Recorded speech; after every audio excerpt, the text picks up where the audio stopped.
In the Absolute Universe, Barry Allen does what he does best: run out of screen time so we can focus on the Flash we actually care about. What's up, guys? It's your boy Marcus the Conqueror. I'm back to conquer another comic book review. Let's talk about Absolute Flash #1. Writer Jeff Lemire and artist Nick Robles introduce a distressed teenage Wally West, newly powered and stranded in the desert. We don't see much physicality contributing to Wally's super speed. Instead, his consciousness appears to bounce around time in an instant. Through this vehicle, we explore the events that led to the present. 2 days ago, Wally, a military brat who lives at Fort Fox with his scientist father, Colonel West, arrives home after curfew. This is a recurring issue. Wally frequently goes on walks away from base to manage the anxiety issues his mother, who's recently passed, used to help manage. Wally also has the typical military kid dilemma. It's difficult for him to make friends because he's always moving. Get it? He's always moving because he's the Flash. Anyway, Barry Allen, Wally's father's co-worker, the original Flash, and Wally's mentor in most realities, saves Wally from being reprimanded by base security.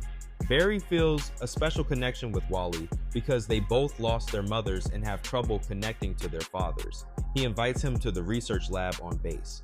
Barry gives Wally a glimpse of the research project he and Wally's father, Colonel West, work on, called Project Olympus. We should note, for Absolute Gorilla Grodd's sake, that this lab is full of apes. Noting Wally's extraordinary intelligence and that he could use something to occupy his mind, Barry extends a part-time job offer to him to work at the lab.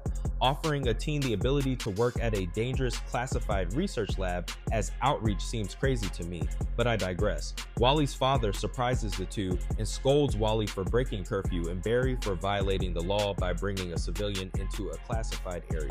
We temporarily switch to the present. Wally is being pursued by what could be the Absolute Universe's Rogues, a team traditionally composed of Flash villains. Because of the tank-like vehicle they emerge from, they may be linked to the military. Owen Mercer, who's Captain Cold in traditional DC canon, leads the team. Digger Harkness, who's usually Captain Boomerang, is also on the team. This version of Harkness prefers a drone-like boomerang. He uses it to track Wally. If you know who these other two folks are, let me know in the comments. Back in the past, a day ago, Wally has the cliche, "You're a single dad, you don't spend time with me and I miss mom" argument with his father.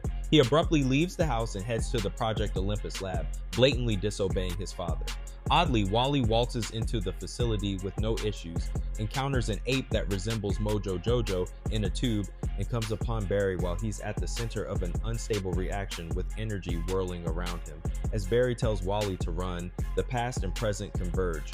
Wally runs from the rogues to a cave where a deceased Barry rests. We can conclude that Wally's distress from the beginning of the book is that he thinks he has something to do with Barry's passing. The issue ends with a quote-unquote flash forward to the future.